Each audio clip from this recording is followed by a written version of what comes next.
มีคนเลยบ่นจักและเอาโอกาสชงอยู่เลยเคยเบิ่งเพราะว่าชงมีสังกะสีเลยเขาปกเป็นโรงใหม่เลยเป็นโรงใหม่พอมันเบิ่งมันช่วงสิมีหยังทั้งนั้น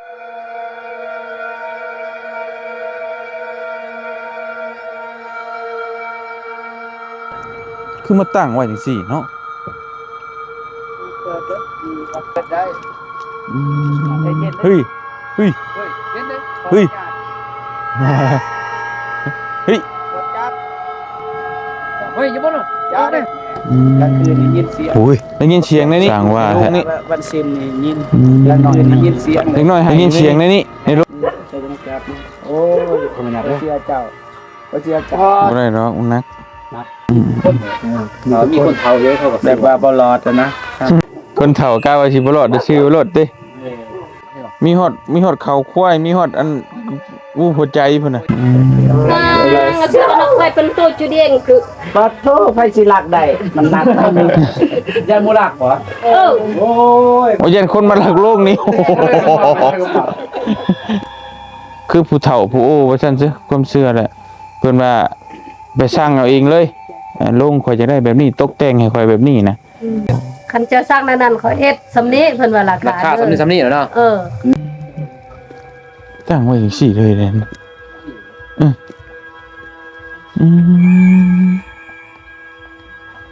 คือเฮ็ดกันแน่นี่เนาะ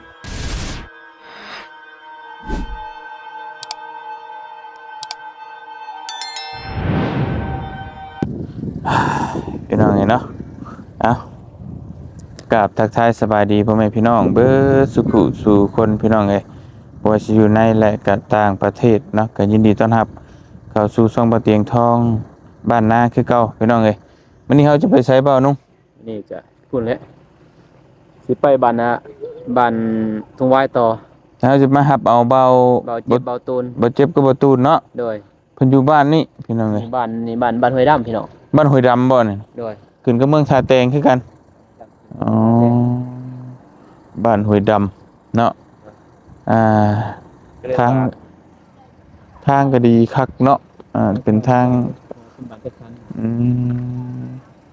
ทางคอนกรีตคักพี่น้องเอ้ยก็เลยแต่สิพาขึ้นมาเบิ่งหยังมื้อนี้น่ะมันชิงแปลกๆงูแปลกตาพี่น้องเอ้ยเนาะคือจะได้ FC จะว่าเบาโหน่งพี่น้องฟ้าเบิ่งนี่แหละไปทางผ่านเนาะโดยทางผ่านไปพี่น้องเอ้ยทางผ่านไปพี่น้องเอ้ยมันนี่เพิ่นคือเฮ็ดจังซี่เนาะอันนี้เฮาก็บ่ฮู้เว้าบ่ได้เนาะเว้าบ่ได้เพราะเฮาก็บ่เป็นคนพื้นที่นะแต่เฮาทางก็เป็นทางลาดยางคักแน่เด้พี่น้องเอ้ยเป็นบ้านที่พัฒนาได้แหละบอกคำว่าแล้วกันโดยสำหรับในเขตนี่มันมีทางลาดยางหั่นน่ะแต่ว่าสิ่งที่มันแปลกกับชนเผ่าเพิ่นนี่คืออันนี้โรงศพนี่แหละพี่น้องเนาะแบบนี้มีคนเลยบ่นจักและเอาโอกาสชงอยู่เลยเคยเบิ่งเพราะว่าชงมีสังกะสีเลยเขาปกเป็นโรงใหม่เลยเป็นโรงใหม่พอมันเบิ่งมันช่วงสิมีหยังข้างในที่มันแตกออกมาเปล่าเนี่ยเบิ่งก็สร้างเป็นเนาะพาเวนะไปกลางคืนกาของแท้ดีเลยพี่น้องโล่งศพคนอยู่นี่ตั้งไว้หิมทางแบบนี้เด้อคือเฮ็ดจังซี่เนาะเบาเตียงตอนนั้นตอนแรกๆนี่ครับมี4-5อันพุ่นเด้บ่เรียนเลยนี่ขึ้นฮอดพุ่นเบาลงมายังบ่กล้าเด้มาจังได๋เพิ่นเฮ็ดกันแน่นี่ตั้งกึ่งรูมกึ่งเดิงไว้อยู่โดยจ้ะโอ้โหเนาะชนเผ่าเขาชนเผ่าเนาะเฮาก็บ่จักเว้าดอกเขาดูรายละเอียดคนพื้นที่เขาไปทางคนพื้นที่เขาเจ้ากับบ่กล้าเว้าเขาก็ย่านนั่นน่ะยันผิดของเขาอีกมันผิด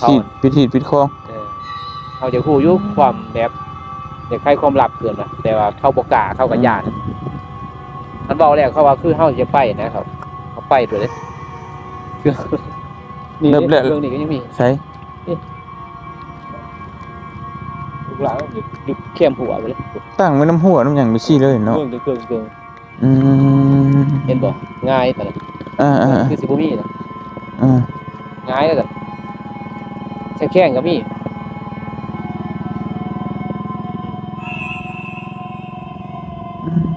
แล้วก็มีอีกอยู่พุ่นอีกอยู่พุ่นให้คักเก่าแต่ อืม ก็ตั้งอยู่หันอยู่โน่นหินเลยแต่ อืม ตั้งจนเถินอยู่โน่นหินนั่นแหละเบื้องนี้ก็เบื้องนี้ตั้งโล่งเบื้องนั้นก็เฮือนคนกลางคืนมากก็ไปเบาเนาะกูบ่าวเพิ่นนะ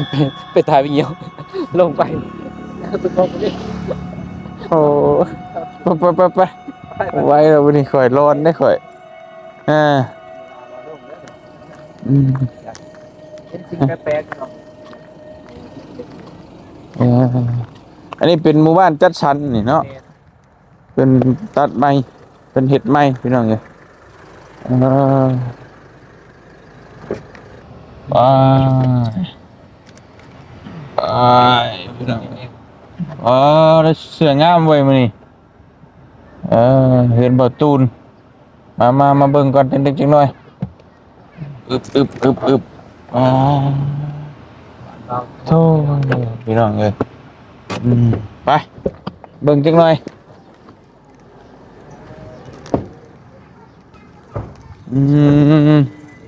สบายดีบ่ตูนโธ่ได้เสื้องามไว้มื้อนี้ หัวเป็นไรนอนคักไปยังมาขึ้นนอนม่วนไปยังน่ะเมื่อยเนาะพี่น้องไอ้คุดช่างเบิดขึ้นอันนี้เฮือนเจ้านี่เนาะ แม่นั่นนี่ อ๋อเฮือนหลังใหญ่ดีพี่น้องเอ้ยเนาะเออ ดูน้ำอายน้ำนอง อืม มีเรือนของตัวเอง เป็นเฮือนมูลเฮือนว่างสิบ่อันนี้เลยเฮือน พี่น้อง เออพี่น้องเฮือนใหญ่ดีหลังบ้านกับสวนกาแฟปลูกกาแฟพร้อมบ่ มีกาแฟทางหลัง โอ้เอาขอเบิ่งหน่อยจังหน่อยพี่น้องเอ้ยเอออืมคล้ายๆคือบ้านน้องเมฆนี่เนาะแบบเดียวกันเลยสไตล์บ้านน้องเมฆนี่นะเออล่มลื่นล่มเย็นพี่น้องเอ้ยเนาะ มักมีก็มี โอ้คักพืชผักผลไม้นานาชนิด เอาเตียง ฮะ ห้องแปลกนะ มีหยัง เกี้ยน เพื่อน โอ้บุดหาเบิ่งยากก็ได้นี่อืม ไปก่อนตัวนี้แหล้ว ข่อยกับท่านได้ขี่อยู่แล้วนี่บ่ท่านแหละขี่ก็พอข่อย นอนท่านเพื่อน ขี่แข็งแกรกตัก ตั้งตึงเลยนะ เอ้ย ขอนเลยนะ เวลา โอ้ยนี่มันแล่นเลย โอ้ ว่าบ่มีเบรกเลย นะเบรกบ่มีเลยเนาะ บ่มีเลย มีแต่มั่วเลยเหรอ งูเบรกก็อยู่น้ำง่วงแล้วง่วงมันจะหยุดมันก็พาหยุด พี่น้องเลย เบิ่งฮะ เด็ก เนี่ยนักเลยนะ โอ้นั่ง นักเด้อให้มันเลยให้มันลากเนาะมันก็นักได้งัวก็ได้ ข้องัวจนนี่เนาะ แล้วมันเป็นแต่นี่ได้บ่นี่คนอีกมันจะใช้เข่าอีก ใส่เข่าอีก คนเข่าไปเด็กคนเข่าคนฟื้น จักโตแก่ ช้องเลยเสือใส่กระตุ้น แต่ว่าห่างนี่แหละ ยังครบเด้นแต่ว่ามีนั่นซื้อเนาะยังครบเด้น สร้างเห็ดเนาะพี่น้องเลย มีจอด มูอยู่อะมันเจียวยังมูหัวเนาะสร้างเปล่าจ้ะ บ่มีลูกเอ้ย โอ้ยเนาะ ไม่เห็นด้วย มี มั้ แต่เนี่ยแปลกๆลงมาเถอะพี่ เด้ออยู่นี่บ่มี เมื่อกี้นี่เข้ามาเมื่อกี้นี่ก็แปลกเลยทางเข้าบ้าน เห็นลงศพ นั่นลงเห็นลงตะนาวเหียน หึ ลงตะนาวเหียน แม่นลงศพ อืม บ่มีคนบ่ บ่บ่มี อืม โดนนั่งสงบนี่แหละ หนังสงบ นอนสงบกันเนาะบ่ไง ไปเดี๋ยว ไป ให้น้องเพิ่นพาไปเบิ่งเลาะเบิ่งอยู่ในบ้านเพิ่นมื้อนี้มีหยังมื้อนี้พี่น้อง เด้ เอ้ย อ ไม่ต่อขอกตาแล้วก็ลาย เตรียมเฮ็ดเฮือนใหม่บัดนี้ กันโบคายังของอ้ายอันนั้นคนสิเรียนใหม่แล้วคนจะออกเรียน อืม เด็กอันนี้ก็เฮือนของแบบ ของโครงการไฟฟ้าบนซอยเรือ โอ้ เพิ่นจัดสรรให้แต่ละราคากันได้ อืมตะกี้ก็พูนอยู่เขื่อนหั่น โครงการไฟฟ้าเนี่ยมันถูกพอดีเพิ่นตั้งเขื่อนอยู่หั่นแล้วเพิ่นจัดสรรเพิ่นเฮ็ดให้ติ ก็ได้แต่เฮือนนั่นน่ะแต่คันเพิ่นบ่ได้ช่วยเหลือสิก็บ่ได้ซำนี้ อืม ช่วยเหลือ อืมกระทบ คักเป็นเล็กไปเลยเนาะบ่แน่นอนนี่อืม แต่มันเพเบิดแล้วคือสมมุตินี้ก็บางคนก็เฮ็ดแบบเพิ่นแปลงเพิ่นยังใส่ราคาใหม่เพราะว่าราคาเก่ามันลุกเบิดแล้ว อืม เห็นมันเนาะ ไปพี่น้องเลยไปหับเบาเจ็บต่อบาดนี่เบาเจ็บเบาปวด สายคำคมเลย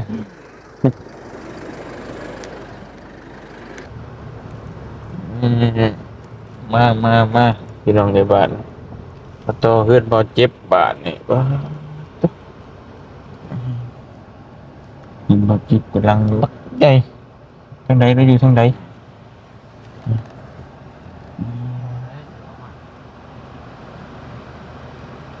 โอ้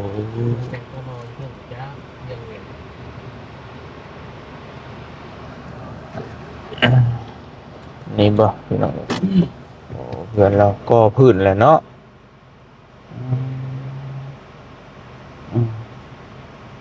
ลังไงคักทีนี้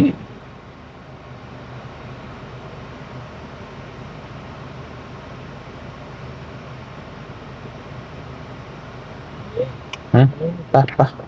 เอาเบิ่งเพิ่นดูจังหน่อยป่ะโอ้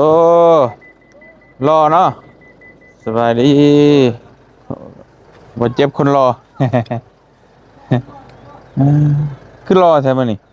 ปกติอ้าย ปกติบ่ เด้อ นี่บ่เฮือนเจ้าฮะ แม่ ถ่าย FC เบิ่งก่อนพี่น้องเอ้ยป้าโธ่อ่าคือหลังใหญ่แท้ ลังสำนี้ใหญ่ อ๋อ เด้หานบ่ทันสำเร็จเทื่อ ๆห่านพ่อบ่นี่ โอ้นุกนะหานนอกนะ อ่ะพี่บ่โอ้ หลายเดือน ทางพุ่นก็แม่นอืม รอเด้ อืม รอประจำหมู่บ้าน โอ้พี่น้องเอ้ยเนาะรอบ่มีเมียหาเอาแล้วเฮ้ย หานปลายบางที เพลงเชกองเมืองชายแตงบ้าน ไว้ดำไม้ ห้วยดำไม้ มาทางนี้โดเด้อ หน่วย6เพื่อนเลขที่ 097 097เอ้า ค่ะ บ่ได้ชื่อเลขชื่อ เบา ไว้ก่อ ตู น น ฮะ ปีเกิดเบาตูน บ่ นี่ เจะเกิด97 96 96เจ้าเฒ่าข่อยคิดว่านั่นเด้ เอาเลยก็ได้ อ่า ปล่อยในบ่เป็นเผาแล้ว ไอ้มีซองเลย อืม ลูกซอง สองแล้วอืม รอเนาะใส่สุดเลย เออ ต้องเข้าใจอ้ายเพิ่น โดย เด้อ ศึกหรือบ่พอดีบ่ พอดีเป๊ะเลย พอดีเป๊ะเลยเอามาถ่ายรูปจักบาทกันนะใช่ไหมพี่น้องเอ้ยมาถ่ายรูปจักบาทก่อนฮะ เข้าเบิด เบิดเลยนี่แหละ ทีมงานเนาะ อืมมา อ๋อ อืมเดินทางบาทนี่พี่น้องเอ้ยไป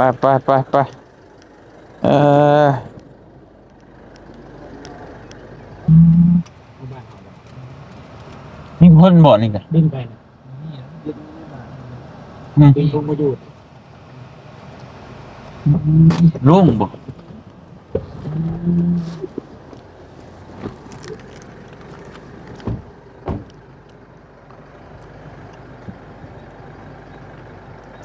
คือมาตั้งไว้จังซี่เนาะเปิดก็ได้บ่ ตู้ที่เปิดได้ เฮ้ย เฮ้ย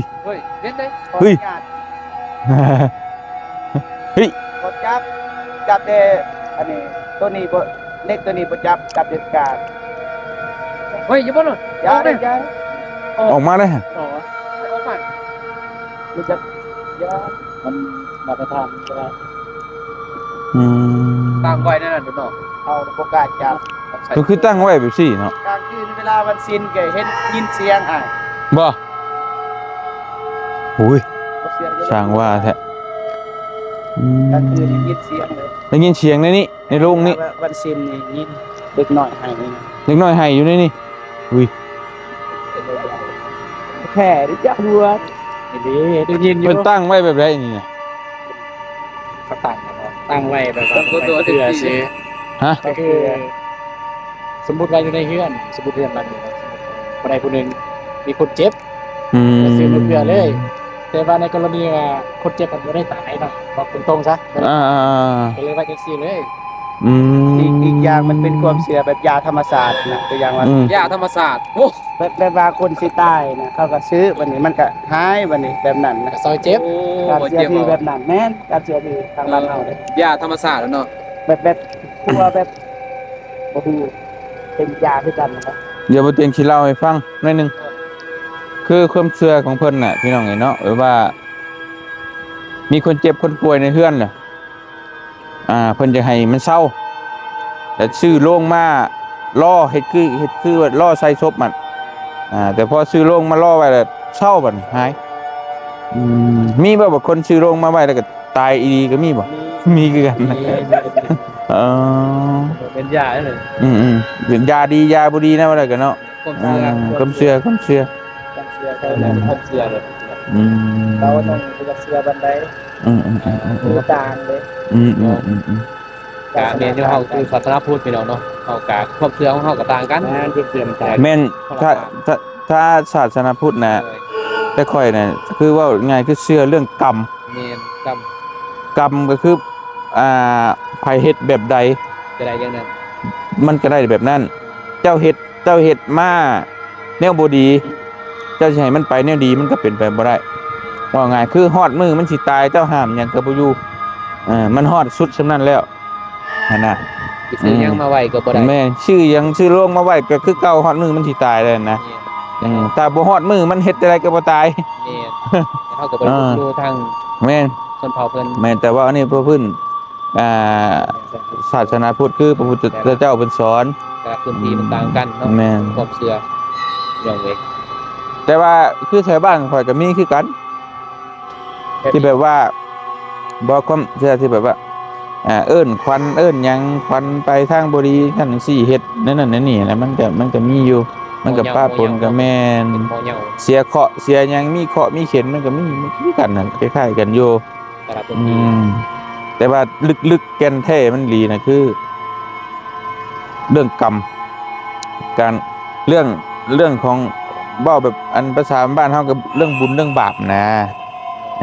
ไปเฮ็ดชั่วเจ้าก็ได้บาปเจ้าเฮ็ดดีเจ้าก็ได้บุญอืมคือเพิ่นว่าคนดีตกน้ำบ่ไหลตกไผบ่ไหม้นั่นแหละคือเจ้าทำความดีมาหลายตั้งแต่ชาติที่แล้วมันยังอยู่ชาตินี้จะเฮ็ดมาหลายก็มีคนสิรอบฆ่ารอบฟันเจ้ามันคือในหนังว่าไงคือพระเอกนะ แม่น เจ้าก็รอดไปได้บ่ตายหั่นน่ะบัดโจรทำบาปมาหลายแล้วเฮ็ดดูดีแต่ครั้งแรกแม่นบ่บัดสุดท้ายบัดตายแงะซั่นน่ะนั่นน่ะเพิ่นเปรียบเทียบให้เห็นความดีกับความชั่วบุญกับบาปขอยสินับจังน่ะคือแต่เรื่อง แต่ ศรัทธาเรื่องความดีเรื่องความชั่วแต่คือกันเบิดแหละทุกศาสนาก็สอนให้ทำความดีทั้งนั้นแหละบ่มีดอกมันก็คล้ายๆคลึงกันนั่นแต่มันสิแตกต่างกันไปเล็กๆน้อยๆแม่นเป็นพิธีของประเพณีแค่นั้นแหละ แต่ว่าอันนี้มันก็สิ่งแปลกนะพี่น้องที่เฮาบ่เคยเห็นว่าเจ็บป่วยแหละซื้อโรงมารอไว้เลยนะแต่ว่าแถวบ้านครับตายเป็น2-3 ชั่วโมงบ่ได้จังซื้อมา ซื้อไว้เนี่ย ต่อต้าน บ่ได้เด้บ่ได้อีกมันคือว่าเฮาล่ำนะเนาะก่อนเนี่ย ก็มันก็บ่มีไผซื้อหรอก เพราะว่าไผก็ยังบ่อยากตายนะจนกว่าสิคักแน่พุ่นแหละจนถึงซื้อมาใส่นะเพราะว่าซื้อมาแล้วมันบ่ได้ค้างไว้ซี่ไดซื้อมาต้องยัดใส่รถได้นั่นน่ะอยู่บ้านนั่นน่ะมันก็เลยไผก็เลยบ่อยากซื้อบัดนี้ซื้อมาต้องได้ใส่รถนะความเชื่อ พี่น้องเอ้ยไปหาก็สิขอตัวเดินทางก่อนเดี๋ยวมันสิค่ำสิมืดก่อนบัดนี้เนาะว้าวพอบ่นัวหัวม่วนพี่น้องเอ้ยเดินทางกลับไปทางพุ่นแหละทงหวายคือเก่ามื้อนี้เนาะไปหาทางครอบครัวของน้องสาวสาลีพี่น้องเอ้ยเนาะแต่วานนี้เฮาก็ไปขุดน้ำสร้างให้เพิ่น ติดหัวเฮียนเนาะ แม่นแล้วก็มื้อนี้ว่าสิไปอัปเดตเบิ่งว่ามันใสหรือบ่ตักกินได้หรือบ่หรือว่าจังไดก็ไปเบิ่งนํกันแหละมื้อนี้นี่พี่น้องเนาะอ่า เดี๋ยวจะได้ ไป ได้คิด ไปพี่น้องเอ้ยเดินทางเช่าบ่ดีบ่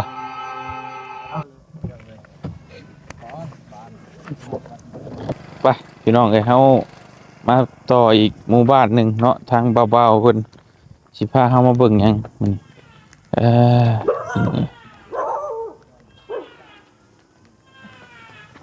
อืมพามาเบิ่งจังดิเนาะอะโอ้เบิ่งโลงเอาไว้เฮือนเลยพี่น้องเอ้ย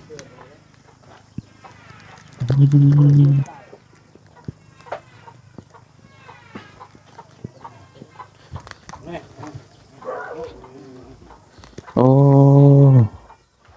เนาะ ซื้อมาใกล้เลย บ่ เยอะ โอ้ย สบายดี อันนี้โล่งอยู่ในเฮือนอันนี้เนาะเพิ่นเอามาไว้เฮ็ดแบบใดนี่ จังหวะกัน ก็คือเบาตูนเรา คือกัน เจ็บ นี่เราจะ คล้ายกัน คล้ายกันหมด อืม บางคนเนี่ยมาไว้กับบางคนเอาไปมาขายกันนี้ อืมแต่ว่ายังบ่มีคนนี่เนาะ ยังไม่มีเลยอันนี้มันปิดเลยเอาปูนปิด อืม จะดูว่าหนักสบายเจ็บของเราโอ้ยคนหนักเลย เสื้อเจ้าเสื้อเจ้า บ่ได้ดอกมันหนัก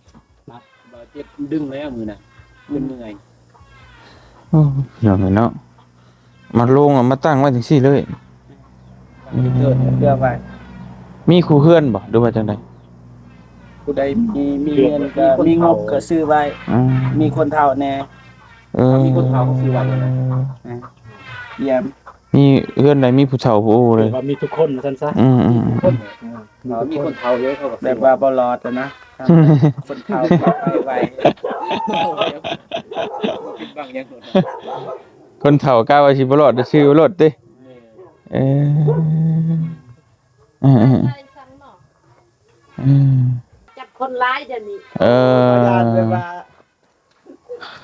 มีเด็กน้อยขายบ่ เอ้ยบินเสียเดาบินสุดจนเงินกว่าต่อเขานอนเจอลึง เขาเห็นภาษา ย่านมาจับคนเด้มาจับเด็กน้อยบ่เฮามาแต่สวรรค์แหละบ่เคยเห็นได้ให้ แต่เรางาน ให้หมู่พะ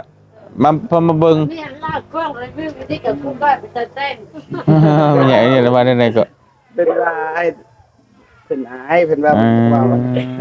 ให้น้องว่าแทน อืม จะได้บ่ เอาเว้าก็เจ้าของเฮือน มาเว้าเนี่ยเขาจะพูดนะ ซื้อมาแพงบ่นี่ซื้อมาแพง อยากได้เงิน ความหมายเรื่องเพลง ความหมายนะเขาซื้อมาไว้เฮ็ดหยัง จะเป็นไปไงเปิดเพลงดอกไงเปิดดอกเป็นเพื่อเนาะ อืม เสื้อมันเคยเป็นตัวจุดเองคือ ปัดโทไผสิรักได้มันนักไปนี่ ยันมูรักเหรอ โอ้ย โอ้ยันคนมาหลักโลกนี้โอ้โห มวยหมา มา โอ้ มาจากห้วยหูน ขอยอมแล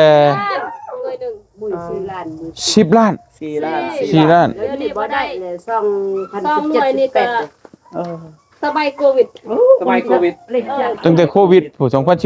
มัยโควิดอยู่ไหน แสดงว่าในเดียวนี้มีแล้ว แสดงว่าตอน 6-7 ล้า นั้น น โควิดมากไม่ได้ตายเนาะตายแล้วก็ซื้อโลมมาไว้เลย แม่ เพราะว่าโควิด พ่อไปซ้อมกันกับแม่ค่อยลงทุนละ2ล้าน โอ้โอ้ยสื่อให้ เขาบ่เอาทางนั้นเขาบ่รับ โอ้ เขาว่าสิกลับก็ค่อยลงไปเอาเขากวดหมด ลูกเคยชื่อโล่งให้พ่อเฒ่า นาทีเด้ ที่ตัวนี้นาที นาทีเลย ลูกเคยได้สื่อ มีแต่พวกลูกเคยซื้อให้ เออ สั้นแต่มันแบบมีคนคนเจ็บ แม่ เป็นตามฮีต ลูกลูกชายบ่ได้บ่ ได้คือกันนะเข้าใจนะเขา โอ้ต้องให้ลูกเคย อันนี้แม่นลูกเคยชื่อบ่2อันเลยบ่ ซื้อลูกเคยก็ได้ทั้งหมด รวมกัน ร่วมกัน ลูกเคยรวมกัน คนละ2ล้าน2ล้าน2หน่วยนี่ โอ้ 8ล้าน อยากกินสีใหม่ สามัคคีกัน สามัคคีพลังรวมพลังลูกเคย แม่ ชื่อโล่งให้พ่อเฒ่า บ่ อนตายเด้ บ่ทันตายเด้ยังบ่ทันตายครับ อยู่ดับมา ตาย สิเปลยก็ยาม โอ้ยเหมือนกันก็คือลูกหลานซื้อมาไว้ให้เพื่อพ่อเพื่อแม่ เออ ซื้อมาไว้ แล้วก็ให้ ความเชื่อเนาะ เขาซื้อมาแล้วเขา ซื้อเป็นว่าซื้อ อยู่ดีมีแห้งนะ เพิ่นซื้อเป็นว่าซื้อแบบว่าทราบแซงก็บ่แม่น แบบว่าอยู่ดีมีแฮง นั่นซื้ออยู่ดีมีแฮงแต่ว่าก็คือว่าละคนเฮามันก็ มันต่างกัน เป็นความเชื่อเนาะ ความเชื่อต่างกันพี่น้อง แล้วผู้ใหญ่ว่าต้องการนั่นจะก็ซื้อไว้ตอนมูยังเหือ คื แห้ อง ด้นนั่นน่ะนี่เนาะ แบบ โควิดเฮ้ย ญาติบ่มีเงินบัตรฮอดเพิ่นว่าสมมุตินั่นแหละ อยู่ในมีแต่น้ำอะไรอยู่ในเนี่ย บ่มี มีน้ำ จะมีกันหน่อยนึงแต่ตอน มันมีน้ำเพราะว่าน้ำมันเข้าในเด้บริโภค แต่ลูกเลยเราว่าเป็นตัวเลย แต่งคักแต่งนี่แล้วเนาะ พวกข้วยนี่เนาะ มีฮอดข้าวควายมีฮอดอันหัวใจพุ่นน่ะ หัวใจพอ โอ้ ปกตินี่จับบ่ได้เด้ที่มากับเบาตูนพาจับก็เลยจับ ข่อยบ่ได้จับเด้อ เป็นหยังนะเฮาบ่ได้ลบหลู่ไอ้หยังยังบ่มีหยังที่ มันมีแต่หินซื่อ ได้หิน ประเภทนี้ค่อยตั้งเคยมีปะในนั้น โอ้ไปเรียนยีดข้องแบบนี้เนาะ ต้นนี้7,000ไม่ได้ว่าปัดปันหลังไม่ว่าคนในบ้านลมใต้เราจะยืม อีหยังซะเรางามสารวัตรนี่คือหม่องเพิ่นผลิตบ่ แม่ ตอนขับคัน อยู่บ้านห้วยหุ้นใต้เมืองลำงามแขวงสะไว้ซื้อมาไกล ซื้อแล้วมันผู้บ่มีหันมายืมก็ได้ ได้ ยืมแล้ว ว่าเป็นเงินเอาได้นี่คือกันมาซื้อ โอ้ซื้อมาแทนอันนี้อีก เออ พี่น้องเอ้ย ยืมกันได้ ยืมได้ โอ้ ผู้บ่มีเขายืม แบบนั้นเวลาขับคัน หน่วยนักแล้วเขาบ่ยืมเรื่องตัวนี้หน่วยแนวนั้นมีเขายืมหัน แม่น อันนี้เป็น อันนั้นมันบ่ตอนนั้นหันบ่แพงตัวนี้หันแพง ถ้าเป็นจังซี่นี่คือเก่าๆไปสิก็ยังไหวใช้คือเก่าบ่เอ้ย ใส่ โอ้ ตัวนี้แบบ เขาก็ปลอมแปลงเฮ็ดใหม่ ส่วนบุคคลเลยตัว อื นี้ ม ก็ทาสีไหม ทาสีใหม่ ส่วนบุคคล ใส่ปูนใหม่ ก็คือแบบเจ้าของมักแนวนี้ คำว่าชีวิตนั้นเนี่ยแบบผู้มีฐานะนี่จักหน่อยนะนี่เนาะ มันทุกคนมีอะเนาะ คนมีเนี่ยจักหน่อยน่ะ ว่ามันมีหลายค มัน นมันบ่เกี่ยวกับมีตัวนี้ มันขึ้นกับความมัก ความมักความชอบเนาะ ถ้าสมมุติเฮาคิดว่าเฮาตายไปเนี่ยเฮาอยากได้โรงแบบนั้น อืม เฮ็ดเลย ละเอียด ตะ เนาะ กี้หันให้เขาเฮ็ดใหม่เด้ อืม สมัยก่อนใส่ไหม ใส่ใหม่ ลงไหม มาดีสมัยเดี๋ยวนี้ก็มีแนวนั้นเขาก็เฮ็ดปูนเลย มันแล้วแต่การพัฒนา ตามผู้จะตามผู้จะได้หัน โอ้โห แล้วแต่ ทั้งหมดบ้านบ่ทันมีไฟเดือด สัมผัส โอ้หมดบ้านนี่มีรังเดียวนี่มี ตึงลายสัมผัสกันยัง โอ้ใช่เนี่ย อืม หมดบ้านมีรังเดียวนี่เนาะมีแบบนี้ได้เปิดเปิดบอก ส่วนหลายสิบ่มีเนาะ เขาไม่ได้สร้างเขาเอางานหมด ใช้รุ่นได้บัดนี้มันมีหลายรุ่นแท้ นี่โพดแล้วก็ลากเพื่อนปานนั้น เขาบ่ให้เขาบ่ถ่าย ไปเด้อจ้ะ โอ้ บ่เป็นหยังนะ มีเกินถ่าย ตอนนั้นแหละเขาต้องการแต่ละเทื่อ แต่ว่าตัวนี้เนี่ยเบิดบ้านนี่มีอันเดียวนี่ มีแต่2 มีแต่ ห โซ่ น่วย หน่วยนี่ เบิดบ้านเนี่ยมันจะเป็นซองอะไรกันนะ เพราะมันเนื่องจากราคามันสิสูงแน่เบิ่งนี่เนาะ สูงซอง สี่ล้าน จะต้องการแนวนั้นพวกเจ้าเฮ็ด โอ้ เป็น เจ้าของเพิ่นไปสร้างเอาเอง สั่งเอาเองรา แบบ คา นี้ เท่า เรา ใด ได้ จะได้แบบนี้ โอ้ เพื่อนแบบนี้เรา เออ แบบนั้น เราต้องการ เจ้าของ เราสั่งเดี๋ยวนี้ เคยยินว่า ตาม ซื้อ ราคาเท่าใดมาตักน้ำลูกเลยทราบ เคยสิ่ง FC ฮะ โอ้ คนเวลาผู้เพิ่นแบบว่า คือผู้เฒ่าผู้โอ้ว่าซั่นซิความเชื่อแหละเพิ่นว่าไปสร้างเอาเองเลยลงข่อยจะได้แบบนี้ตกแต่งให้ข่อยแบบนี้นะว่าประมาณนั้นนะว่าคือเฮาไปเฮ็ดเฮือนให้คนนะพี่น้องข่อยมักแบบนี้เอาทรงโมเดิร์นเอาสีนี่ แบบเขาสิ้นเนาะ เออ พ่อผู้เฮ็ดนี่ว่าตัวเองบ่เคยเฮ็ดนี่คันว่าเป็น ว่าเป็นปัญญาจะให้อยู่เลยแต่นั้นแต่ยังไงเราเป็นปัญญา เจ้าของโรงเจ้าของเฮ็ดโรงเนาะเพิ่นบ่เคยเฮ็ดแต่ว่าถ้าว่าทั้งบ้านอยากได้ก็ค่อยเช็ดให้บ่โอ้ คันเจ้าสร้างนั้นเขาเฮ็ดสำนี้เพิ่นว่ารา รา คา คาสำนี้แล้วเนาะ เออ ได้ตามเพื่อนเจ้าเนาะแบบไปสร้างแบบสร้างนั่นแหละสร้าง เจ้า เฮ็ด พ่อ เพื่อน ก็เคยเฮ็ดสมัยตะกี้บ่ไม่เดี๋ยวนี้ก็เฮ็ด ออกแบบ ออกแบบ แบบจะมักแบบใดเพื่อน ว้าวคือปัจจุบันนี่ก็เฮาเฮ็ดเฮือนนั่นแหละ เฮ็ดเฮือนออกแบบเฮ็ดเฮือนทรงโมเดิร์นหรือเอาทรงทรงกรุ๊ปบ่หรือทรงหยังแล้วแต่ หาจะได้ตกแต่งเอาสีหยังแบบเดียวกันนะพี่น้องไปขอบใจหลายๆเด้อโดย ใจเด้อ อันแรกนึกซะ เข้ากับบ่ฮู้นะที่เพิ่นบ่ได้ เฮาบ่จักเฮาก็ได้พาพี่น้องมาเบิ่งว่า มันเป็นแบบใดคือแถวบ้านเฮาบ่มีนะมันแปลกๆดี อยู่ตะกี้อยู่เมืองกะลมแนวนี้คือกันบ่เฮ็ดไหมพ่อก็เคยเห็นแล้วต้องการแนวนี้ เห็น เรา แล้ว เค มัก ย แบบนี้ พ่อเอื้อหยังว่าเด็ด ยัง อืม ก็ยังกันกูที่อยู่ จักปีละสื่อนี่ หันเลยแต่สมัยปีเพราะว่ากู มันเป็นโควิด2019 2020มันก็5-6 ปี กว่า6ปี ถึง2-3บ่อนเขากักบ่ค่อยเอาขึ้นตัวนี้ต้องไม่เอา ย้อนโควิดบ่ บ่แม่นเขากักกวดยันโควิดติดอืม เวียนยานมีคนอยู่ใน เดี๋ยวเขาคิดว่าย่านคนแค่เนาะเขาคิด สร้างเป็นเนาะ กำลังคิดเด้กำลังดูแต่ว่าข้อมูลนี่ก็บ่ละเอียดปานใดเนาะเอาบ่เข้าใจเด้ เป็นความเชื่อเพิ่น ไม่ได้ทำใหญ่เพิ่นต้องการเนี่ย ปราดนาพุ่นแหละมาทำไปรายละเอียด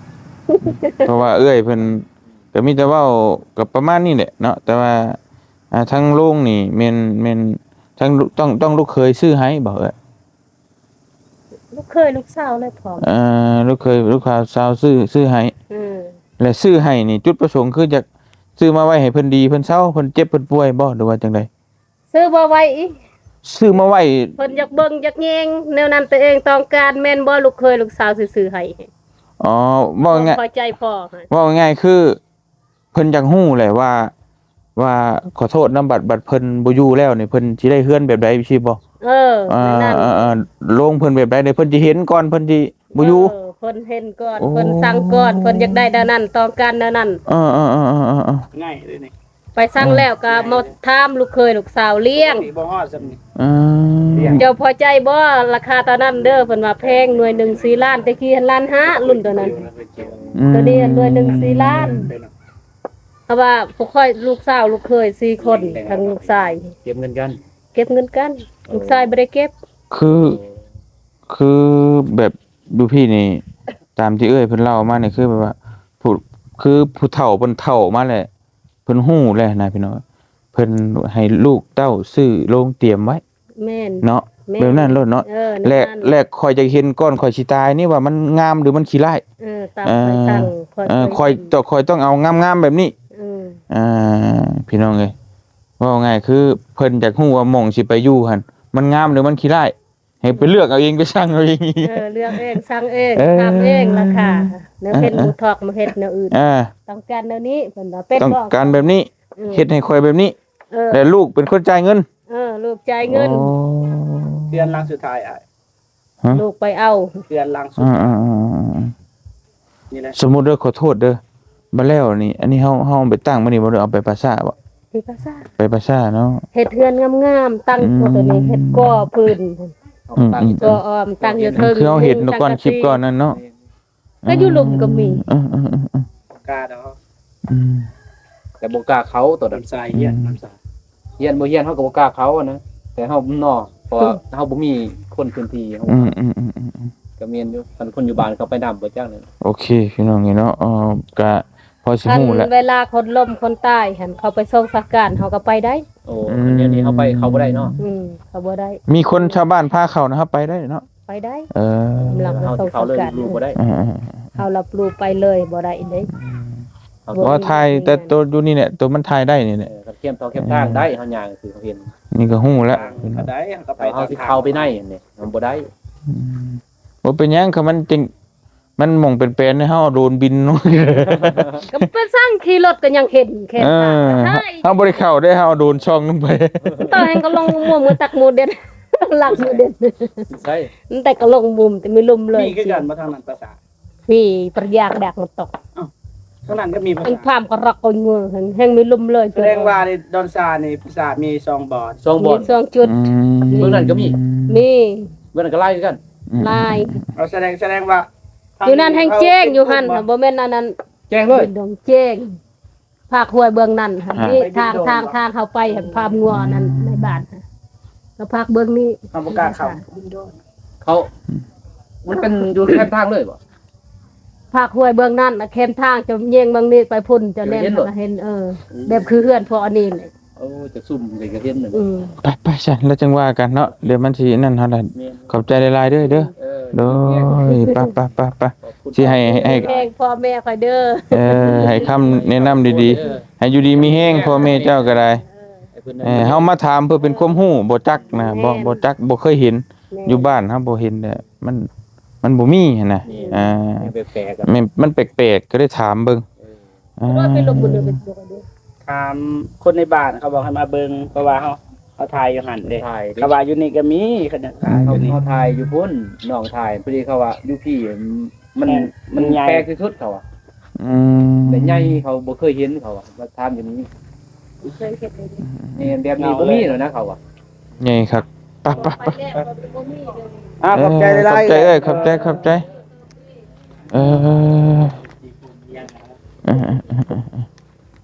ไป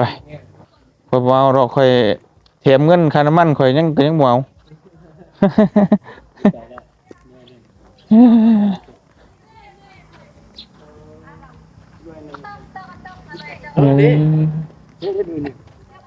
ตั้งไว้อยู่กลางเรือนเลย เพิ่นก็ไว้เฮ็ดกันจังซี่เนาะ โอ้นี่ใหญ่กันเด้อ ปอดอันนี้ก็เตรียมมาจังซี่เนาะเฮ้ยเนาะตั้งไว้จังซี่เลยเนี่ย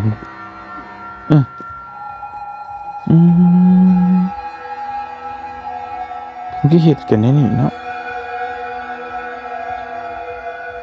เพื่อน ในอีกเรือนนึง แรก เลย เขาบ่เคยเห็นนี่บางคนบ่เคยเห็นเขาหยาดเลย แม่น ตัวนี้เนี่ยและอีกคุมเสือหนึ่งคือเพิ่นเสือว่าคันเอาเฮ็ดคือเฮาอยากได้ คือเฮาอยากได้อะนะไปไว้เอาเฮ็ดคือเฮาบ่อยากได้เอาเฮ็ดคือบ่อยากได้เฮาบ่อยากได้นะมันเป็นของเฮาจังซี่มันก็อายุมันคนยืนคุมเสือ บ่อยากได้หักชื่อมาไว้เฮือน แม่นเรื่องซื้อนี่ซื้ออยู่แล้ว แต่ว่าเอาเฮ็ดคือเฮาบ่อยากได้นะเฮาบ่อยากได้ ความเชื่อแบบนี้เนาะ ความเชื่อ ยูทูบเราเปลี่ยน อันนี้แบบก็เปลี่ยนกันหลายเทื่อแล้ว แต่จริงในตอนแรกคนซื้อมาปุ๊บแล้วมันมีแบบมีคนเสียแล้วมายืม มายืมเอาไปใช้ซื้อมาแทน 5รุ่น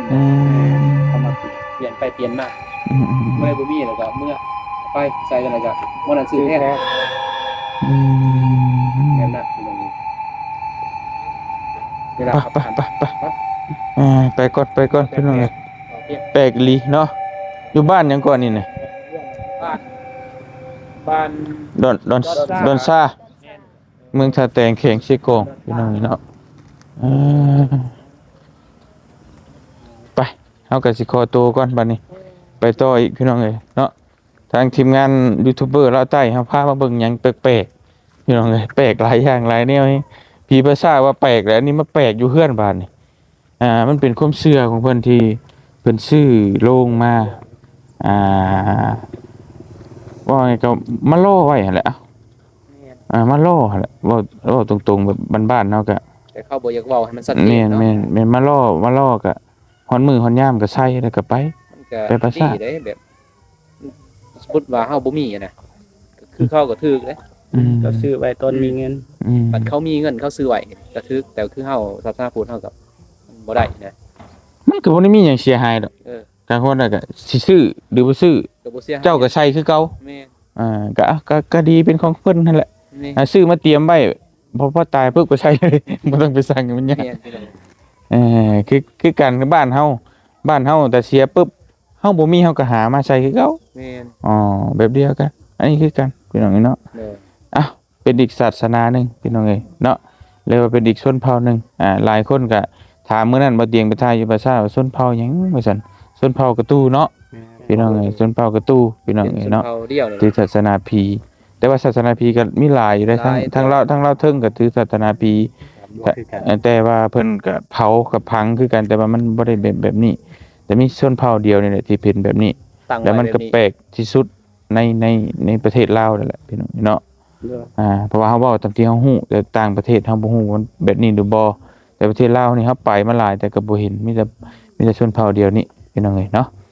สำหรับคลิปนี้บ่เตียงขอตัวจบคลิปก่อน FC มีความคิดเห็นจังไดก็คอมเมนต์อยู่ใต้คลิปเนาะสำหรับมื้อนี้ไปก่อนอยู่ดีมีแฮงเบิดสุขุทุกคนเด้อสบายดี